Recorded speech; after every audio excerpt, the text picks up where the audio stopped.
Ọhaneze ndị Igbo ekenekwa mụ na ebe na nene m n'ụbọchị nke taata ihe ọma ya emelu nwoke melu nwaanyị na asị agụpe ụzọ agụpụ na abịakwana m ka nsị abịa ọzọ. O nwere vidiyo na-afụ n'akụkụ ebe ya bụ vidiyo Reverend Father Joy Nwebe.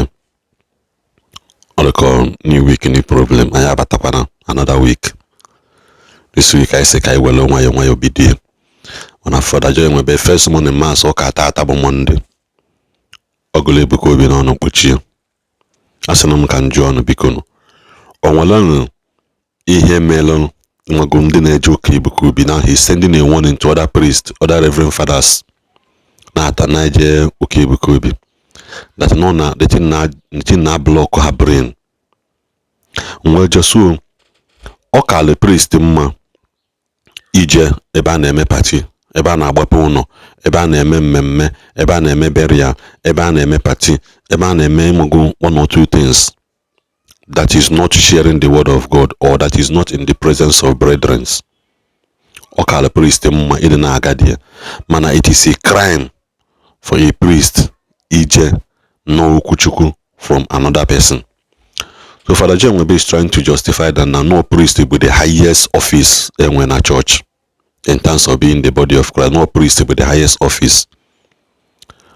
Oh, when I some happen Father aka na you don't in a year joke more that the wrath of God will come.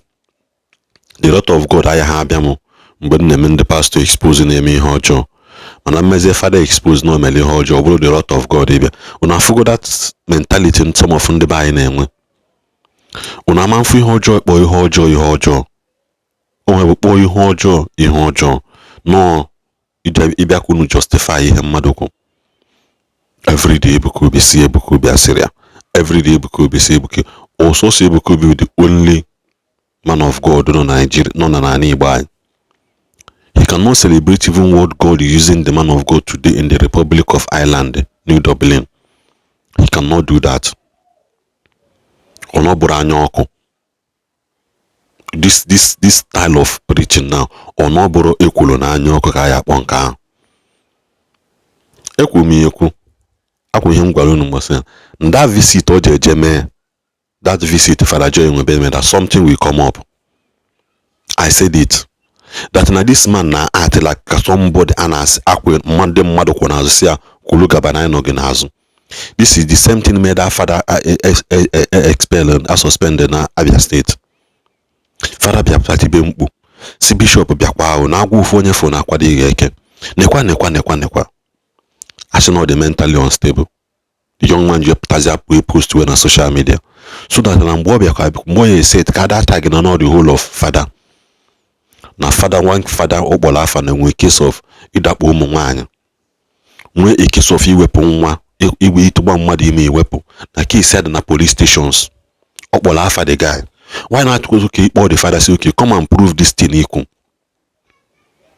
Was gonna one father na go what as but the next thing bishop was to suspend him without it in one we have na with a proof kaidi gi okwu once and for all. Then after they no na atụ asị eme ihe kwesịrị ime ya. The other father kwa the same thing. You don't need na nwaanyị nwa mmadụ for good 4 years since the one of secondary school ke na akwasị ya iko. Echie gị father 2 years ago, which means ị na-akwa nwa iko ma mgbe ị nọ seminary school. Abịa chicha gị father ka na-akwakwu ya iko today say na her marriage was cancelled. Mmadụ pụta na asị m why am I fighting father na fight father na wanna go come here prove and pụta go kpọọ father iyi.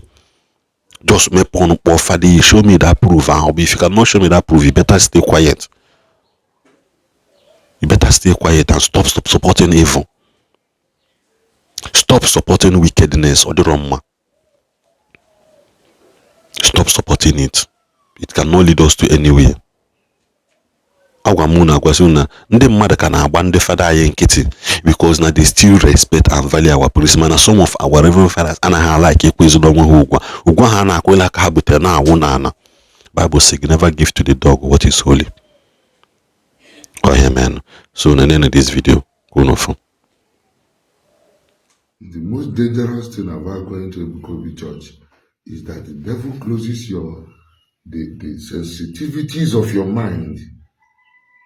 Just like today, the Israelites in the wilderness. Just because Aaron did what? Moses went up to the mountain to encounter God. Before you could come down, you hear the shout. Massive crowd. Or see, no, this is not the shout of victory. Narume. Or see, Aaron, why? So those priests that go there secretly, maybe you have issue with your bishop, you're angry with the church, maybe you have issue with your congregation, or you have been paid, or those women that are advocating for priests, come, he welcomes priests. Hey, how they go to, as how? Honor, respect in the father. How?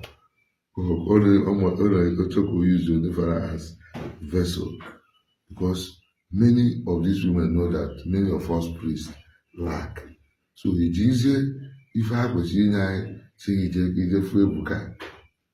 All those women and men, all those people who, instead of them to help their parish priests in the village, is advising them to go and see Ebuka.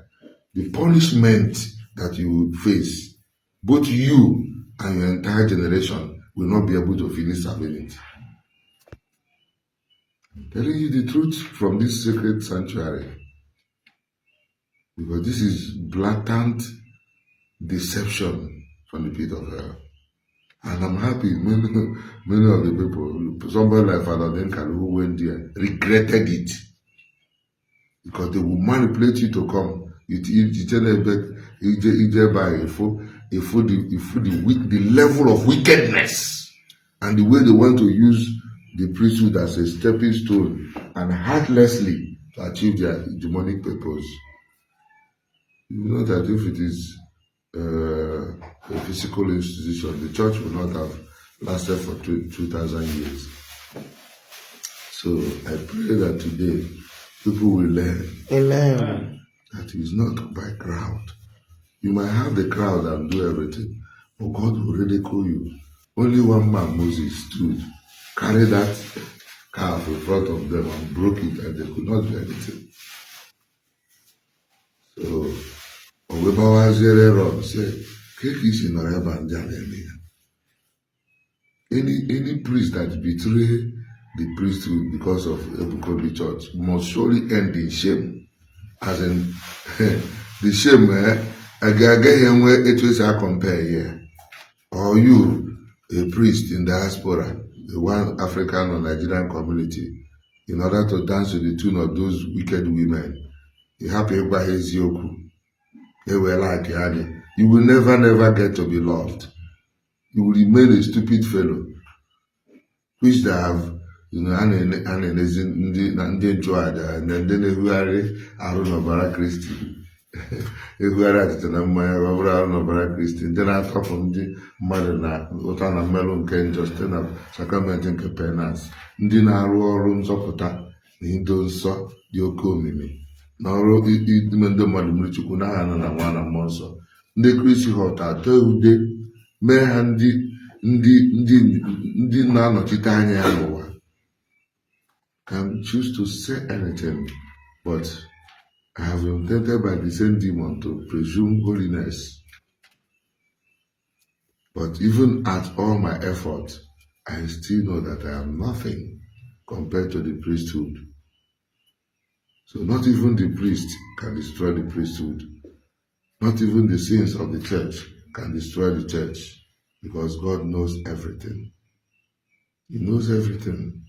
Not even the Pope, who is sinful, can destroy the church. When a priest misbehaves, he faces the disciplinary panel of the church and is kicked out, or when he repents, the church has another way of the structuring things. So don't celebrate the weakness of one or two priests that you know. Maybe the devil have attacked that one and he made mistake, and you think you can pull the church down when you are deceiving your stupid brain. So I pray that everyone who is engaged with this message will share it so that it gets to them. It's not enough for the one the whole meeting on how to get people to accuse Father Nwebe Joy. Even if you like, shoot me to death. It will not solve your problem. My blood will be speaking But you can't, you know. If you raise that weapon, it will turn against you. Amen. Then you will know that we have a queen of the church, mother of the church. Her name is our Blessed Mother, whose Assumption Festival we are preparing. So please, we call the attention of the world to this danger, this time bomb that is planted. And we are praying seriously for those whose minds have been blindfolded by sentiments, whose minds have been blindfolded by manipulation. And the work of redemption through this Holy Eucharist will go far as a sign of God's mercy to open their minds. Amen. So that they will return back to the truth. Amen. And be guided by the truth. Amen. This is our prayer through Christ our Lord. Amen.